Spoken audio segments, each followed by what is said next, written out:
Hi friends, welcome to ammatips.com. இன்றைக்கி நம்ம design blouse எப்படி தைக்கலான்றதை பார்க்கலாம். ஃபஸ்ட்டு நம்ம டிசைன் ப்ளவுஸ் தைக்கிறதுக்கு முன்னாடி எப்பவுமே ஒரு சைடாக இருக்கிற அந்த மிதியை தான் நம்ம யூஸ் பண்ணணும். அப்போ தான் ஸ்டோன்லாம் உடையாமல் இருக்கும். ஸோ அதை ஃபஸ்ட்டு நம்ம 1 feet ஒரு சைடாக தைக்கிற 1 feet லெஃப்ட் அண்ட் ரைட் ரெண்டு பக்கமும் இருக்கும்.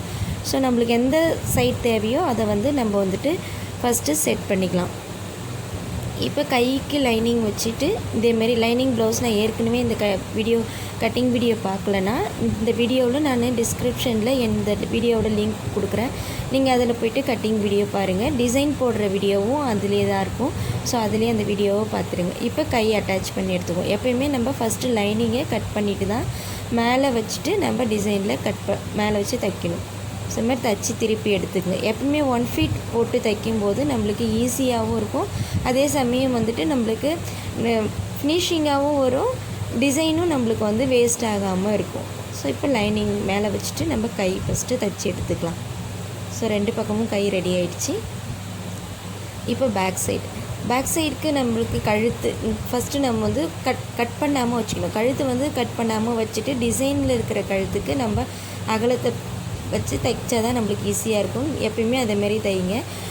உங்களுக்கு இன்னும் கொஞ்சம் ஸ்டிப்பாக வேணும் அப்படின்னா நீங்கள் கொஞ்சமாக நம்ம பீஸ் உள்ளே லைனிங் பீஸோ இல்லைன்னா ஃபேப்ரிக் கிளாத் இருக்கும் இல்லையா, நம்மளுக்கு கேன்வாஷ் இருக்கும் இல்லையா, அதை வச்சு கூட நம்ம கொஞ்சம் அட்டாச் பண்ணிக்கலாம். அப்போ பார்த்திங்கன்னா இன்னும் நல்லா பர்ஃபெக்டாக உள்ள டிசைன் திரும்பக்குள்ளே ப்ளவுஸ் போடக்குள்ளே ஸ்டிப்பாக இருக்க மாதிரி இருக்கும். ஸோ மேக்ஸிமம் 2 தையல் போட்டு எடுத்துக்கங்க. டிசைன் ப்ளவுஸ்க்கு மட்டும் கட் பண்ணிவிட்டு ப்ளவுஸு மாடல் ப்ளவுஸ் கட் பண்ணோம் இல்லையா, அப்போ நம்மளுக்கு பிரியாமல் இருக்கும் தையல்.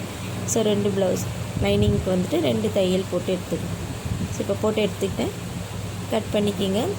ரவுண்டான வளைவு வளையிறதுக்கு முன்னாடி கொஞ்சமாக நம்ம சின்னதாக கட் பண்ணிக்கலாம். அப்போ தான் அந்த வளைவு அழகாக திரும்பி வரும் நம்ம தைக்கும்போது முறுக்காமல்.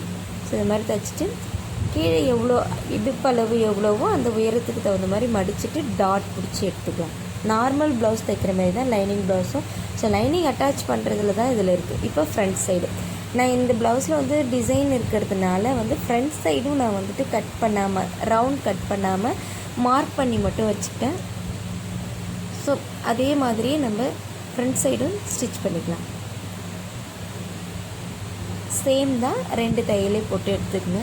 இப்போ ஃப்ரண்ட் சைடு நம்ம கட் பண்ணும்போது நம்மளுக்கு எந்த டிசைன் நம்ம நெக் வரைஞ்சோமோ அதே டிசைனில் வந்துடும்.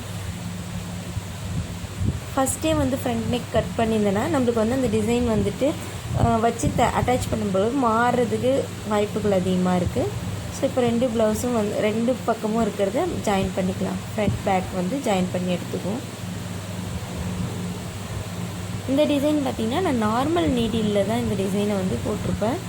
ஸோ ஆரி ஒர்க்லாம் இல்லை, நார்மல் டிசைன்லேயே இந்த டிசைன் போட்டுட்டு அட்டாச் பண்ணியிருப்பேன். இதோட லிங்க்கில் இருக்குது. மறக்காமல் சப்ஸ்கிரைப் பண்ணிவிடுங்க. கூடவே ஃப்ரெண்ட்ஸ்